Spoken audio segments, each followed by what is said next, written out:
Shalom, Bapak Ibu Saudaraku dikasihi Tuhan, saya Bambang Wibowo, kembali lagi di Victory Tanjung Selor. Kita akan menikmati kasih Allah pada saat ini, di mana Tuhan Yesus menyertai kita bersama. Saudara-saudaraku dikasihi Tuhan, kita tahu tentang uang, kita tahu tentang harta. Saudara-saudaraku dikasihi Tuhan, kita akan membahas harta yang kudus atau harta yang berkenan di hadapan Tuhan. Dan seperti apa harta itu? Saudaraku dikasihi Tuhan, kita lihat satu kejadian yang saya ambil dalam kitab Matius 27 ayat 3 dan ke-6, di mana Yudas mengembalikan 30 keping uang perak dari hasil dia menjual Yesus kepada imam-imam. Saudaraku dikasihi Tuhan, di ayat yang ketiga, pada waktu Yudas yang menyerahkan, dia melihat bahwa Yesus telah dijatuhi hukuman mati, menyesallah ia.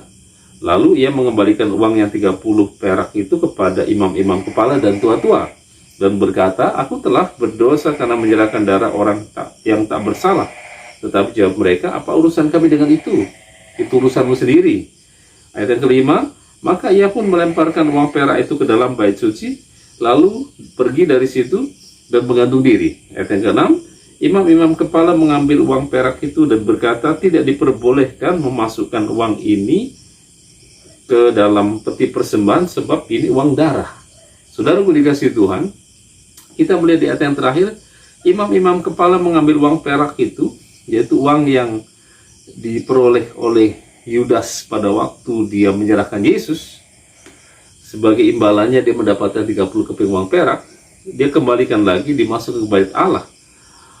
Imam-imam itu berkata tidak diperbolehkan memasukkan uang ini ke dalam peti persembahan sebab ini uang darah. Jadi saudaraku dikasihi Tuhan, yang dilarang oleh imam-imam untuk dimasukkan ke dalam peti persembahan adalah uang darah.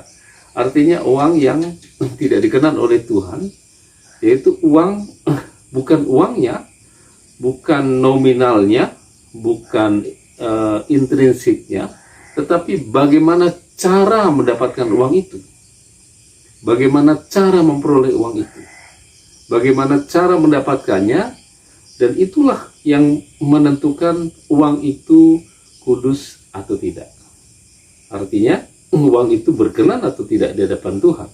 Saudaraku dikasihi Tuhan, imam menolak uang itu karena itu adalah uang darah, yaitu di mana Yudas mendapatkan 30 keping uang perak itu dengan cara dia menjual Yesus, di mana dia mendapatkan imbalan itu, dan kemudian dia menyesal, dia kembalikan kepada imam-imam, dia akan kembalikan, dimasukkan ke dalam peti persembahan, tapi ditolak.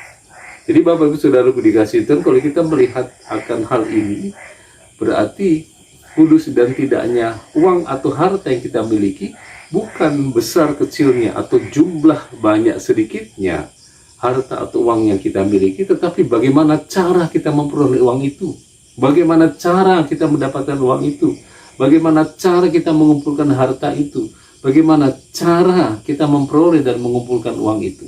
Saudara-saudaraku dikasihi Tuhan, di dalam kitab Amsal pasal 10 ayat 2, harta benda yang diperoleh dengan kefasikan tidak berguna, tetapi kebenaran menyelamatkan orang dari maut. Demikian juga dalam kitab Amsal 21 ayat 6, memperoleh harta benda dengan lidah dusta adalah kesia-siaan yang lenyap dari orang-orang yang mencari maut. Saudaraku dikasihi Tuhan, Tuhan tidak memandang harta itu banyak kecil sedikitnya, bagus dan tidaknya, tetapi Tuhan melihat bagaimana cara kita mendapatkannya. Kalau kita mendapatkan uang dengan cara yang tidak benar, cara yang menyimpang dari firman Tuhan, seperti dengan berdusta, kemudian mencuri, merampok, korupsi, dan apapun itu yang jelas uang itu tidak berkenan di hadapan Tuhan. Boleh dikatakan uang itu tidak kudus. Dan uang-uang seperti ini tidak layak menjadi persembahan di gereja, tidak layak menjadi persembahan di bait suci. Saudara-saudaraku dikasihi Tuhan, mari kita belajar kembali tentang uang-uang yang kita dapatkan, dan kemudian kita belajar juga kembali bagaimana cara kita mendapatkan uang itu dengan baik, bagaimana cara kita mendapatkan uang itu dengan jujur, bagaimana cara kita memperoleh harta itu dengan baik, bagaimana cara kita memperoleh harta itu dengan jujur. Karena kalau kita memperoleh harta itu dengan cara yang tidak jujur, kita memperoleh uang itu dengan cara yang tidak jujur, maka meskipun uang itu banyak tapi tidak berkenan di hadapan Tuhan. Saudara-saudaraku dikasihi Tuhan, meskipun harta kita banyak tetapi kita memperolehnya dengan cara yang tidak benar, cara yang menyimpang dari firman Allah, karena tipu muslihat, karena pemerasan, karena perampokan, karena mencuri, karena berdusta, karena lidah yang dusta, atau dengan menghalalkan semua cara, menggunakan semua cara yang penting saya dapat uang. Uang itu tidak akan berkenan di hadapan Tuhan. Nah, saudara-saudaraku dikasih Tuhan, bagaimana dengan yang lain? Apakah hanya uang dan harta? Bagaimana dengan kedudukan dan jabatan? Kalau kita memperoleh jabatan itu dengan cara yang benar, maka jabatan itu akan menjadi berkenan di hadapan Tuhan. Tapi kalau cara kita memperoleh jabatan itu dengan cara yang tidak benar, maka jabatan itu juga tidak akan berkenan di hadapan Tuhan. Cara kita memperoleh kedudukan, kalau dengan cara yang tidak benar, itu juga tidak berkenan di hadapan Tuhan. Saudaraku dikasih Tuhan, Tuhan sudah memberikan standar kepada kita dalam firman Allah, di dalam Alkitab. Bagaimana kita harus menjadi orang yang baik, orang yang jujur, orang yang mengikuti segala prosedur yang ada, orang yang mengikuti segala apa yang Tuhan inginkan, sebagaimana yang Tuhan kehendaki. Mari Bapak Ibu Saudaraku dikasih Tuhan, kita letakkan semuanya ke dalam tangan kasih Tuhan. Kita percaya bahwa kuasa Tuhan itu luar biasa. Tuhan itu ajaib dan dahsyat dalam kehidupan kita. Dia bisa menyediakan segala hal. Saudaraku dikasih Tuhan, kalau kita memperoleh harta itu dengan jujur, kita memperoleh harta dengan baik, kita memperoleh kedudukan itu juga dengan baik, kita memperoleh jabatan juga dengan baik, saya percaya kasih karunia dan kemurahan Tuhan akan dilimpahkan kepada kita.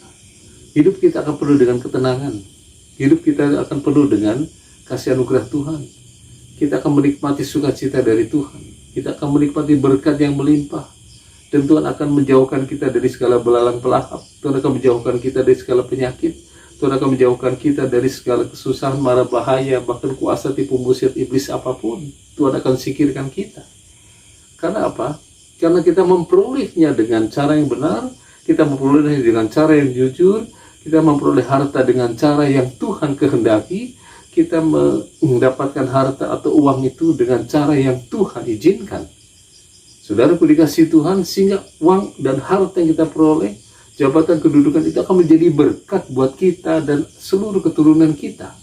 Akan menjadi berkat buat kita dan keluarga kita. Saudara-saudaraku dikasih Tuhan, bukankah kita ingin memberikan yang terbaik buat keluarga kita? Mari kita berikan harta yang kudus buat mereka. Kita berikan makanan yang kudus untuk mereka. Saudara-saudaraku dikasih Tuhan, kita bisa mulai kembali kehidupan ini. Kita bisa awali kembali agar skalanya menjadi indah. Dan saudara-saudaraku dikasih Tuhan, dengan harta yang kudus, dengan harta yang berkenan, maka kita pun juga bisa memberikan persembahan kepada Tuhan dengan sukacita. Karena itu tidak ditolak oleh Tuhan. Karena itu bukan uang atau harta yang tidak kudus, tetapi uang yang bersih. Jadi Bapak Ibu Saudaraku dikasih Tuhan, jangan uang hasil korupsi engkau pakai memberikan persembahan di gereja.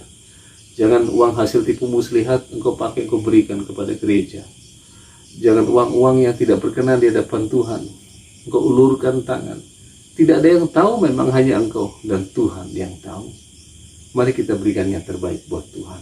Dan mari carilah harta itu dengan cara yang benar. Dan perolehlah uang dengan cara yang benar. Maka harta yang kudus, harta yang dikenal oleh Tuhan akan menjadi berkat buat kehidupanmu dan seluruh keluargamu. Mari kita berdoa. Bapa di surga, terima kasih, kami bersyukur atas kasih-Mu, kemurahan-Mu dan karya-Mu. Tuhan memberkati setiap kami. Jadikanlah anak-anak-Mu ini Tuhan, mereka melakukan hal yang benar di hadapan-Mu dalam mencari harta, dalam mencari uang mereka, bahkan mencari nafkah mereka. Tuhan tuntun agar mereka melakukannya dengan benar, sehingga apa yang mereka boleh hasilkan, uang, upah, dan harta mereka benar-benar berkenan di hadapan-Mu, sehingga menjadi berkat buat setiap keluarga yang mereka miliki. Terpujilah ya Tuhan, dalam nama Yesus, haleluya, amin.